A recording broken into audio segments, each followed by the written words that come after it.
We asked our listeners and our friends out on social media, what are some things that you've got on your mind? What would you like us to talk about? One of those that came up again and again is, how do you deal with sibling rivalry? How do you help your kids to get along? It was important to me from the beginning that our kids end up being friends.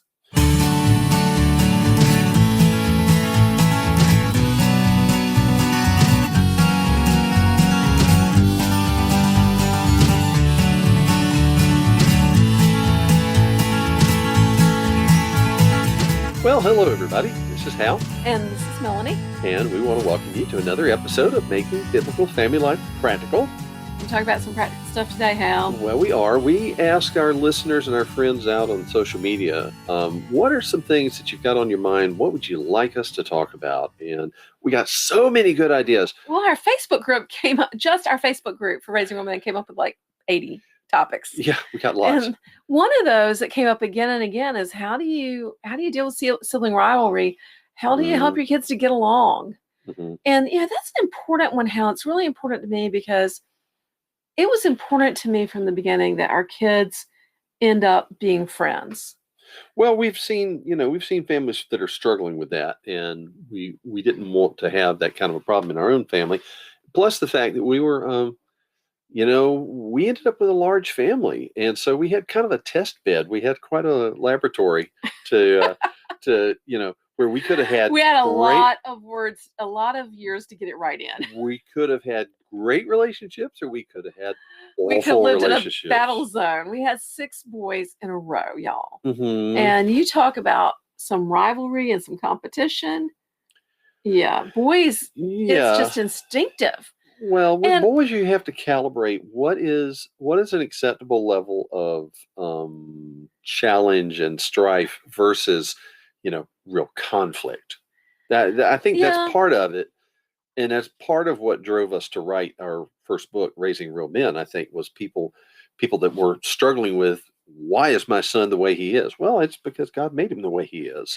Yeah, because God made him aggressive and competitive, because one day he would need to go out and make a business that succeeded so he could support his family, or fight a war to protect his nation, or right. All these things that he would need to have those skills for, but he needed to learn how to exercise self-control and to submit them to Christ. That's where discipleship and socialization and good parenting come in, to teach them how to manage these things which are naturally built in. Right.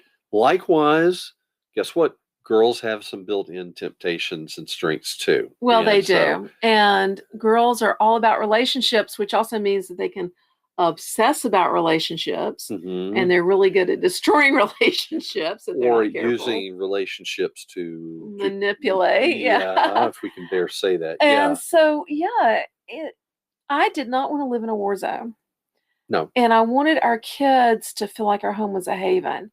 And that was really important to me because, we had a close friend when our kids were little his family atmosphere growing up had been toxic. Mainly due to her. Yeah. She had absolutely destroyed her relationship with her. She was the oldest with her younger siblings, to the point that when she came to Christ in college, her siblings didn't want to hear about it. Wow. They were not part of it. In fact, when I knew her in her 30s, only one of her siblings was talking to her yet. And she also had found the Lord, and that may be why they got along. But I so badly did not want that for our kids, Hal. I wanted them to be able to have a friendship and a relationship that would last. And I've got to say, we have succeeded at that. I am super happy with the way we have 5 adult kids living on their own now. Yeah. And they are all good friends. And I will say, it wasn't always that way. No, especially our first day. We're like it. No, there was some conflict, and that gave us all some grief, trying to sort that through. Yes. And they, it eventually, they resolved it and grew up. But I think that some of the rules that we put in place made a difference, Hal. I think they did. And I think that,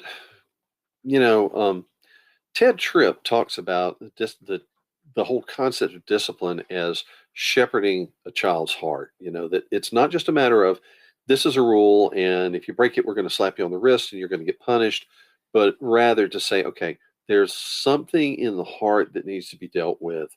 Yeah, we have to put rules and boundaries in because behavior is important, but really and truly, we need to be working on the heart attitude that is driving the behavior, not just put up guardrails to keep the behavior from destroying the world, but rather, yeah, fence that in and fix the heart as much as we have any say in that.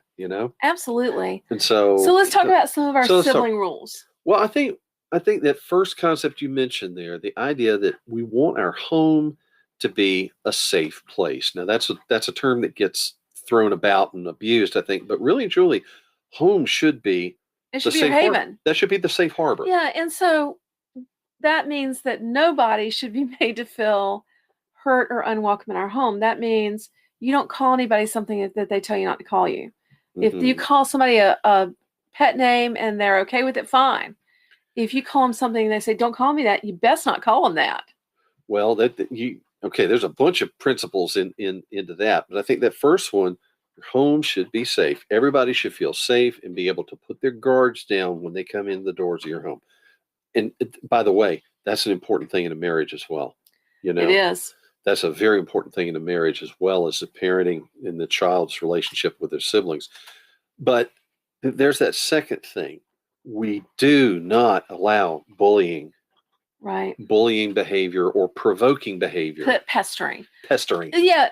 By bullying or pestering, I mean using your position in the family to harass somebody else. A bully might be an older or bigger child who torments a younger one. Mm-hmm. A pest might be a younger child who provokes an older child till they get in trouble.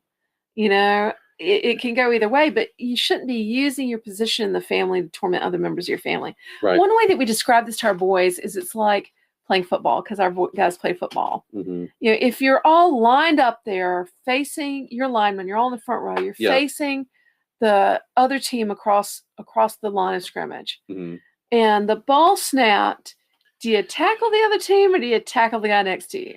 Right. If you tackle the guys on your team, how successful is your team going to be? You're not going to make much progress that way. No. You won't have the ball long. Yeah.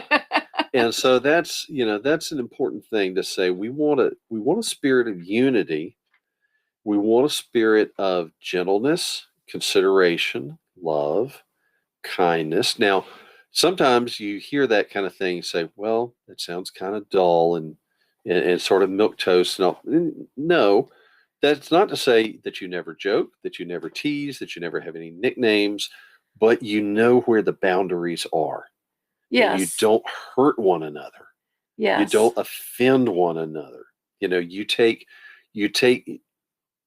pains not to step across that boundary that suddenly you've stepped on somebody's toes, you've hurt somebody's feelings, you've made somebody angry totally unnecessarily. Well, an easy way that we did this is to teach them about what fighter pilots do. And you may have heard us talk about this before, but it's such a great illustration, particularly if you have boys. Well, okay, when pilots are in the air and they're doing exercises, maneuvering around, if anybody comes on the radio and calls, knock it off. Knock it off is kind of the radio call to say, hey, I've got trouble here. Everybody break up. Yeah, because everybody should separate because somebody's about to get hurt. Right. In the same way, we've taught our boys, you know what? You can wrestle, not in the kitchen or the living room, please, but you can wrestle. How many times do we have to say that? Yes. 1,000,000 times. Yeah. 1,000,000 times. Right. Even, still have a hard time dealing with it. Do you remember the time 2 teenagers of ours broke my antique wingback chair? Yes. And nobody was even mad. Okay. They were don't wrestle around in the living room or the kitchen, okay? Right. It's dangerous. Either dangerous to your health or dangerous to you because dangerous to your health. Yes. Anyway. But if anybody says knock it off, if anybody says stop it, then it stops immediately. Right. You can try your strength against each other, you can wrestle, you can compete, you can chase, you can trash talk. Mm-hmm. But if anybody says stop, it stops, and it stops right then, or you're in big trouble. And that's something that parents can enforce and really need to keep an ear out for.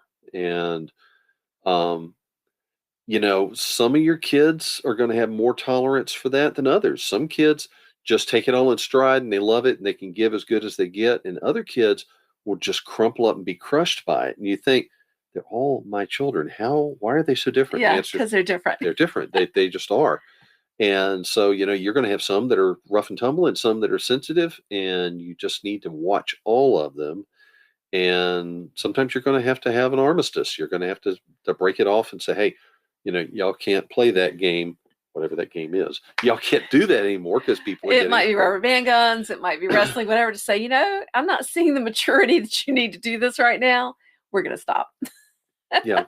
Yeah. And usually that will bring them to their senses. Yeah. To say, oh, I didn't mean to get it, to lose it for us. You know what? I'm looking at the time. I think we need to take a little short break here because I've got something I want to talk about after break. Okay, so in the next segment, what are we going to talk about? I think we need to talk about how to make competition something that's manageable and positive, not destructive. Good idea. Okay, so we're going to talk about that in the second segment.